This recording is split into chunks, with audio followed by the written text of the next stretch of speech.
दोस्तों माँ कालरात्रि के विषय में कहा गया है कि माँ कालरात्रि जितनी भी 9 देवियां हैं उसमें सबसे उग्र स्वरूप माँ कालरात्रि का माना जाता है। देखिए मैं कोशिश कर रही हूँ बिल्कुल साधारण शब्दों में आपको समझा सकूं। तो सबसे उग्र स्वरूप माँ का माना गया है। आप सभी देखे हैं माँ कालिका का स्वरूप, अभी स्क्रीन पे भी देख सकते हैं कि माँ काली का स्वरूप कितना उग्र है। लेकिन एक चीज बता दूं दोस्तों कि ये भक्तों की मनोकामनाएं सबसे शीघ्र पूर्ण करती है। नवरात्रि की सप्तमी तिथि, अष्टमी तिथि, नवमी तिथि, ये तीनों तिथियां विशेष होती हैं। जो लोग 9 दिनों का व्रत नहीं रख पाते हैं वो सप्तमी, अष्टमी और नवमी 3 दिनों का व्रत रखकर संपूर्ण नवरात्रि व्रत का जो पुण्य फल होता है वो अर्जित कर लेते हैं। तो ऐसी यदि आपकी इच्छा है और आप सारे दिन नवरात्रि का नहीं रख पाए व्रत, तो आप इन 3 दिनों का व्रत रखकर भी संपूर्ण नवरात्रि के फल को अर्जित कर सकते हैं। दोस्तों मैं बात कर रही थी देवी के स्वरूप की। तो जैसा जानते हैं आप कि देवी ने ऐसा स्वरूप धारण क्यों किया, तो चंड मुंड का, रक्त बीज का वध करने के लिए माता ने यह स्वरूप धारण किया। रक्त बीज जैसा कि आप जानते थे कि उसको वरदान था कि उसके रक्त की जितनी कणें धरती पे जमीन पे गिरेंगी उतने ही नए रक्त बीज उत्पन्न होंगे। तो देवी ने एक खप्पर में उसके रक्त को लिया और उस तरह से रक्त बीज का संहार हो सका। तो दोस्तों देवी का यह स्वरूप बहुत ज्यादा भयानक लगता है भक्तों को। लेकिन एक चीज मैं बता दूं, मैंने स्वयं अनुभव किया है कि जितनी शीघ्र आपको देवी की इस स्वरूप की पूजा आराधना से जितनी शीघ्र कामनाएं पूर्ण होती है, जितना शीघ्र आपके साथ चमत्कार होता है, उतना अन्यत्र कहीं नहीं होता है। दोस्तों मैंने अपने सेकंड चैनल सुगम मार्गदर्शन पे इसके बारे में माता के एक स्वयं की घटना के बारे में मैंने वीडियो अपलोड किया है। यदि देखे हैं तो अच्छी बात है, नहीं देखे हैं तो कोई बात ही नहीं है। तो ये माता का स्वरूप बेहद कल्याणकारी है। दोस्तों माता ने कृष्ण वर्ण धारण किया था, गले में नरमुंड की माला थी, तो बहुत ज्यादा भयानक माँ का स्वरूप था। लेकिन जैसे ही ये असुरों का वध कर ली वैसे ही अपने स्वर्णिम वर्ण को ये प्राप्त कर ली थी। तो दोस्तों कल इन्हीं देवी का हमें स्मरण करना है, ध्यान करना है, पूजन करना है। यदि किसी व्यक्ति के ऊपर तंत्र मंत्र का प्रभाव है, यानी कि भूत प्रेत, जादू, टोने टोटके इत्यादि का डर लगा रहता है, या फिर किसी व्यक्ति पे हो चुका है, तो ऐसे में देवी के इस स्वरूप की पूजा जिस विधि से मैं बता रही हूँ, जो भोग प्रसाद, जो मंत्र बता रहे हो उसे आप बस कीजिए। देखिए उस प्रभाव से जो व्यक्ति ग्रसित है वो किस प्रकार बाहर निकल जाता है। तो दोस्तों आज के दिन देवी को आप भोग यानी कि गुड़ का भोग जरूर लगाएं। गुड़ सामान्यतः सभी घरों में बड़ी आराम से मिल जाता है। तो हर भक्त, हर जो माता दुर्गा के, माँ काली के भक्त हैं, वो गुड़ का भोग आज माँ को जरूर लगाएं। अब आपके प्रश्न ये भी आ रहे हैं कि माता के अलग अलग स्वरूपों के फोटो नहीं है। कोई बात नहीं, आपको अलग स्वरूप की फोटो रखनी भी नहीं है, कोई बात नहीं। आप कितनी फोटो, कितनी मूर्तियां रखेंगे, उन्हीं फोटो में, उन्हीं मूर्ति में जिनकी आप पूजा कर रहे हैं, बस माँ के इस स्वरूप को, इस छवि को याद कर लीजिए। और याद करने के बाद आप उन्हें गुड़ का भोग समर्पित कीजिए। गुड़ से बने हुए जो व्यंजन होते हैं उनका भी भोग आज लगा सकते हैं। और लगाने के बाद जो है माँ का पूजा पाठ, जैसे कि आप नवरात्रि के 9 दिनों में करते हैं, सुहागिन महिला है तो माँ को सिंदूर अर्पित करेंगी। अगली चीज है कि माँ को इत्र सभी अर्पित करें, क्योंकि इत्र अर्पित करने से शुक्र मजबूत होता है। शुक्र क्या देते हैं, तो शुक्र आपको सुख देते हैं। पति पत्नी के बीच संबंध जो होते हैं वो मधुर तो होते ही होते हैं, पैसे रुपए की जो दिक्कत होती है वो दूर होती है, यानी कि व्यक्ति जो है एक ऐश्वर्यपूर्ण लाइफ जीता है यदि शुक्र मजबूत हो तो माँ को पूरी नवरात्रि में इत्र जरूर समर्पित करें। दोस्तों आज के दिन शोभन योग का निर्माण हो रहा है, तो इस कारण मैं कुछ विशेष आपको उपाय बताने जा रही हूँ। तो इस उपाय को आप नोट कर लीजिएगा और कल के दिन आप यदि किसी समस्या से पीड़ित हैं तो ये उपाय जरूर कर लीजिएगा। ये उपाय हम सबके लिए है। ये उपाय एक बच्चा भी कर सकता है और बुजुर्ग व्यक्ति भी कर सकता है। तो इसे कर लीजिएगा और अपनी समस्या के अनुसार उपाय कीजिएगा। मैं 2-3 आपको उपाय इसमें बताने वाली हूँ। और हाँ, यदि आपने इंस्टा पे, फेसबुक पे मुझे फॉलो नहीं किया तो यहाँ पे मेरी ID है, वहां से आप फॉलो कर सकते हैं। अब दोस्तों माँ का मंत्र क्या है, तो ओम ऐं ह्रीं क्लीं चामुंडाय बिच्चे ओम कालरात्रि देव्यै नमः। यह मंत्र आपको आज के दिन जपना है।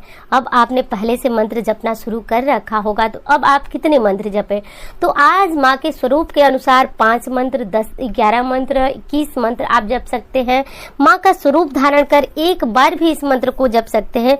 ओम ऐं ह्रीं क्लीं चामुंडाय बिच्चे ओम कालरात्रि देव्यै नमः। यह है माँ का मंत्र। तो दोस्तों मंत्र को आप नोट कर सकते हैं, स्क्रीनशॉट ले सकते हैं लेकिन इस मंत्र को पूजा करते समय पढ़िएगा जरूर। ऐसा करने से देवी आपको भय से मुक्त करती हैं। देवी का यह स्वरूप कहा जाता है कि भूत पिशाच रोग दोष सब कुछ दूर करने वाला होता है।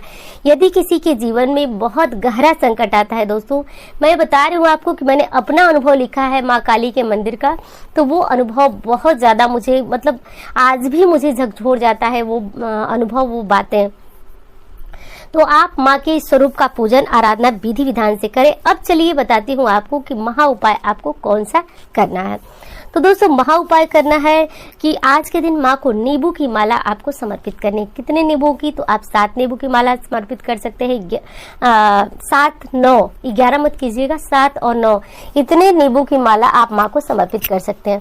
यह घर की जो दुर्गा माँ की हमारी तस्वीर है उस पर भी चढ़ा सकते हैं, और नहीं तो आप मंदिर ले जाकर के चढ़ाएं, जहाँ पे माँ कालिका का स्पेशल जो मंदिर होता है वहाँ चढ़ाएं दोस्तों। तो कहा जाता है कि नवरात्रि की सप्तमी तिथि में जिस कामना को लेकर आप नींबू की माला माँ को समर्पित मात्र कर देते हैं तो वो कामना आपकी पूर्ण हो जाती है। और एक चीज और बताऊंगी कि बिल्कुल भी आप इस बात में संदेह मत लीजिएगा कि ये किसी प्रकार का टोटका है। जैसे ये बिल्कुल भी टोटका नहीं है, आप इसे कर सकते हैं और इसको करने का जो रिजल्ट होता है, इसका जो प्रभाव होता है वो बहुत शीघ्र मिलता है। इसके बाद यदि मंदिर में आप ये माला चढ़ाते हैं तब तो आप माँ के पास छोड़ ही देंगे, लेकिन घर की मूर्ति में चढ़ाते हैं तो अगले दिन आप इन्हें उतार करके और जहाँ विसर्जन के लिए फूल पत्ती नवरात्रि की रखते हैं वहीं रख दें, और अंत में नवरात्रि के बाद इनका भी विसर्जन कर दें।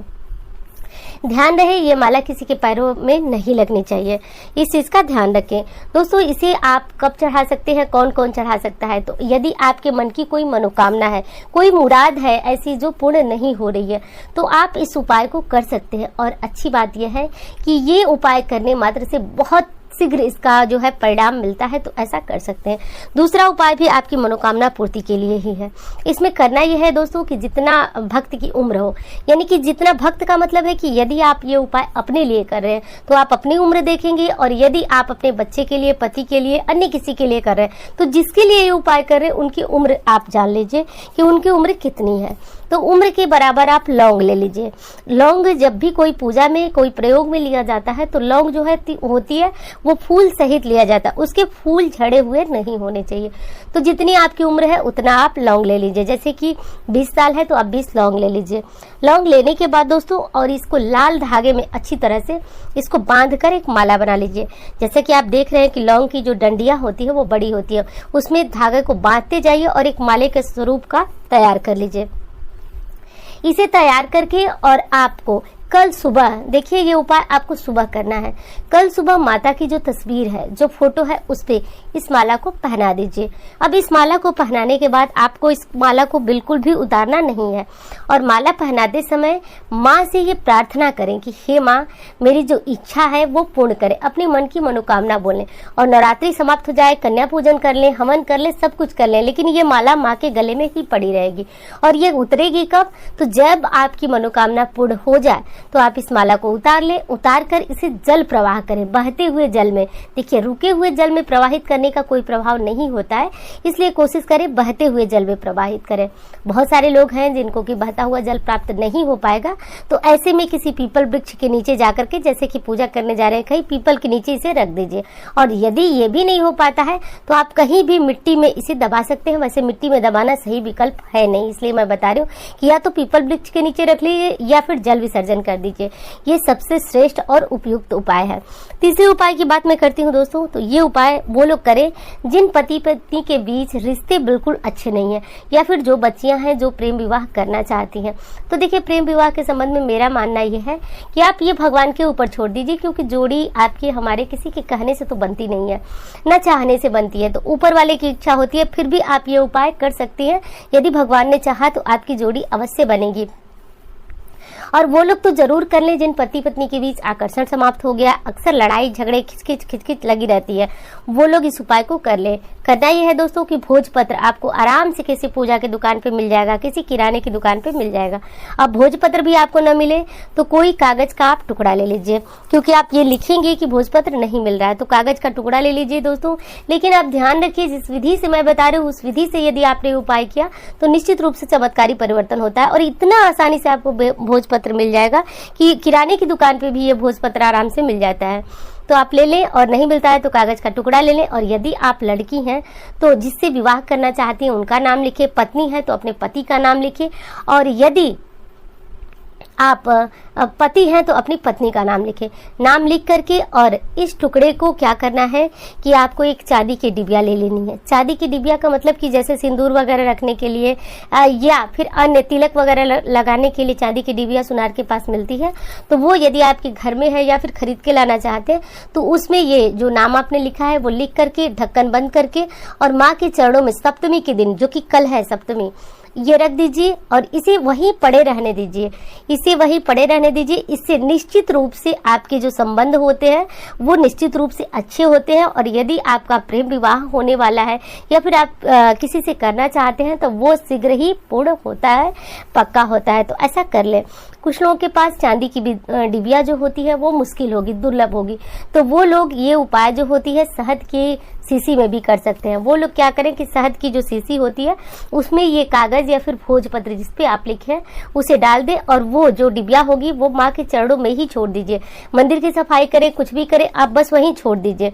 फिर अगले नवरात्रि में इसे, जैसे कि नवरात्रि की सप्तमी में आप पुनः इसी प्रकार करके ये उपाय करें। चाहे कितने भी लड़ाई झगड़े होते हो घर में, वो शीघ्र ही बंद हो जाता है।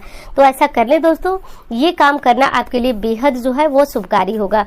दोस्तों आज के दिन लाल रंग का वस्त्र पहनकर माँ की पूजा करें। लाल रंग माँ कालरात्रि के स्वरूप को बेहद जो है वो प्रिय माना जाता है। तो ऐसा कर ले। आज के दिन माँ की यदि मूर्ति है, तस्वीर है, तो माँ को स्नान वगैरह कराएं, माँ को इत्र लगाएं, भोग लगाएं, सिंदूर यदि सुहागिन महिलाएं तो लगाएं, कुंवारी हैं तो कुमकुम का तिलक लगाएं। इस तरह से करके माँ की विधि विधान से पूजा करें दोस्तों। गुड़ का भोग लगाएं, और उम्मीद करती हूँ कि ये जानकारी आपको बहुत पसंद आएगी। वीडियो अच्छी लगे तो एक लाइक जरूर कीजिएगा। चैनल को सब्सक्राइब करके मार्गदर्शन परिवार का हिस्सा बने। तो उम्मीद करती हूँ जानकारी पसंद आएगी। धन्यवाद।